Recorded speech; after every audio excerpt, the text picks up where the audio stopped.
Hello and welcome. These are horse racing selections for Sunday, the 1st of December.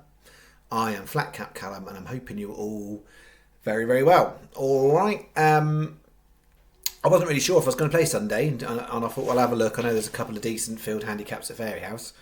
And then I went through everything and I come up with a short list of 7 and I'm happy with them. So I'm going to go a bit gung ho Joe on Sunday. They're all 1 stars, as my grading system would say. But 7. I've done them as an each way Trixie and an each way Yankee. So the 4 handicap horses, which are a Carlisle, a Leicester, and 2 Fairyhouse, they're all in the Yankee. And then at Fairyhouse, I've got 3 in the various races, kind of novice. One's what is it? It's the Royal. Is it the Royal Bond? I can't remember what I've done it in now. Maybe it's the Drinmore. The Drinmore, the novice chase, graded, and then I think there's a novice hurdle and a juvenile race, basically. And so I'll get to those, but I'm aiming just to do a bit of a quick O1 tonight. So I'm not going to give loads of explanation, but I can answer stuff in the comments if you've got questions. So we'll just do the review and then we'll get on to Sunday, and I'll try and keep it brief by my standards. So Sunday wasn't a day we wanted really, but so we had Rock Vale, which didn't really do much. Then 2 non-runners in the space of 90 seconds. So Iron Bridge, the ground, which I think is a bit outrageous. The ground really wasn't much different at Newbury for the last couple of days. And it was good to sort. I think that would have been fine for that horse. So I'm not quite sure what happened there. And then Colonel Mustard allegedly didn't eat his breakfast. that was the official. Didn't eat up would be officially what we say. So yeah, that cynically knocked the race down to 7 runners. So yeah, that was a bit annoying. And then that was the proverbial 5th when we wanted 4th. So if you were Sky, you got most of your money back, I think, if you got a decent enough price on Kinondu Cueto, but it was a loser for the channel. And then so that basically rolled this on here. So non-runner, they were really, really poor. I think one ended up unseating or falling, and one pulled up, but the one remastered wouldn't have got round anyway. And then one out the placings, and then Blackjack Magic, something went a bit awry with that horse. It was running actually quite well, and then it ended up pulling up quite abruptly. So we had 16 on, £4 in refunds returned, so it was a loss of £12. So that does condemn us to a loss for the month of November. I'd have to check it all. I'll put it in the description at some point, but I think it's about 27 down for November. So that's not where I wanted to be at all. We are about 13 quid up for the week going into Sunday, where I'm investing 16.50. So I still could come out losing this week. So putting it on the line, I could have just walked away and gone, yeah, we've won a few quid this week. But no, I'm going to put it on the line. This is what we're doing. So Fairyhouse, no extra place races on these. And yeah, I was trying to remember. I was going to do it for a quick one, but Space Warrior, that's up against names completely gone from my head. Begins with W. It's the favourite for the Triumph Hurdle, Willie Mullins' horse. You basically got a couple that you'd rule out, and then there's 4 others, 3 of which have won last time and all beat Joseph O'Brien horses.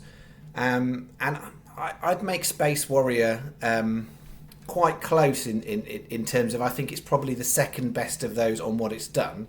So that absolutely can, there's not much in it though. And then you've got sort of the unknown quantity of it's the Willie Mullins horse is going to push value elsewhere because it's already 6-1 favourite for a Triumph Hurdle, and it's 1-3 or something for this race. So I think it's worth playing to try and find the horse to come second, if indeed that horse is as good as the noises say. Just because the noises say it's good doesn't mean it is good.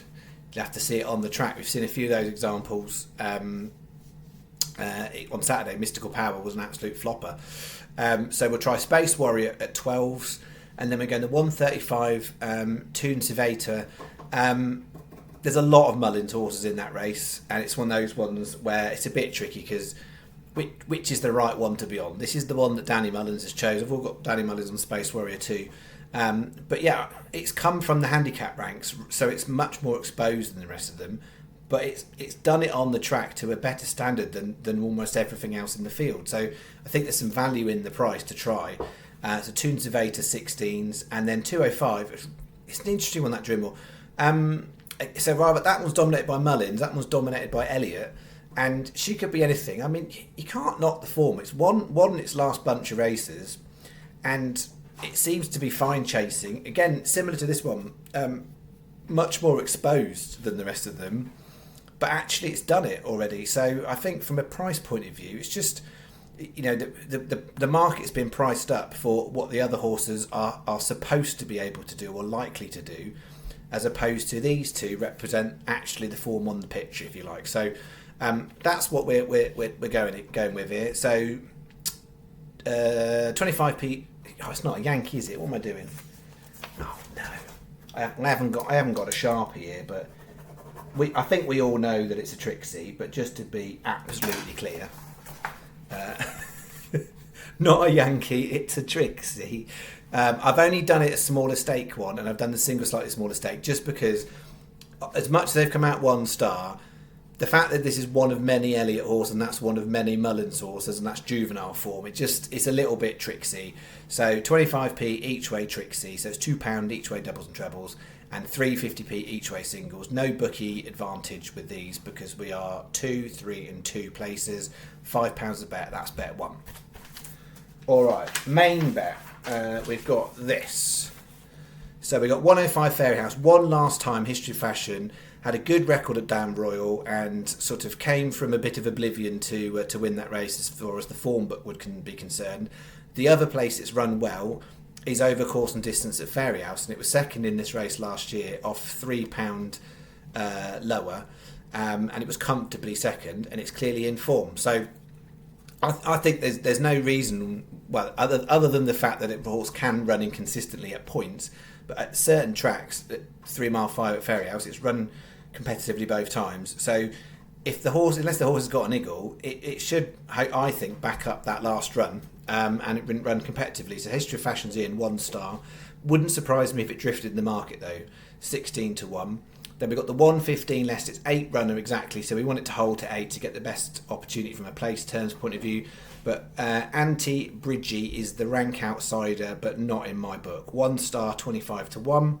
We've got the 155 Carlisle. Quite like that race. There's a few things in there with an interesting price, but O'Connell sticks out, and I've missed the 25s that was available when the market opened, but 18s is still a really good price for a horse that's run well over course and distance before.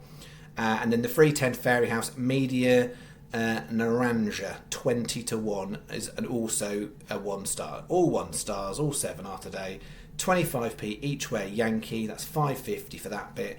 75p each way single, £6 for that bit. 11.50. Your place terms are better with Sky. Everyone else pretty similar. There are a few that are a little bit short on some of these bottom 2 races, but for the channel we've got 5, 3, 4 and 4, I think, so that is what you should be aiming for. So just check your place terms. Alright, that's that. And yeah, I mean, Tips League, just mentioned that on Saturday. I don't think it was a particularly great week all round on the Tips League. There was a few winners in there and a few 10-point wins on some of the winners, but there's nothing at a massive price won any of the 6 races. So yeah, I think overall there's not going to be much difference in the movement in the league table. So we'll see once Steve and I have crunched the numbers, and I'll update that later in the week. I'm expecting to no bet Monday. It looks pretty shoddy. With a view that when the all-weather proper, Wolverhampton's on a Monday night, and I think it's restrict to rider meeting, which basically riders who have only won a certain amount of races or whatever. I'll be skipping Monday, expecting to be back Tuesday. Unless anything surprises me, I'll assume Monday is going to be a no bet, but I'll update if it changes. And then, yeah, I'm thinking I'll be back for Monday night for Tuesday's races. That's my expectation. All right. Thank you very much. I hope you're enjoying your weekend, and I'll see you in the next video. Bye-bye.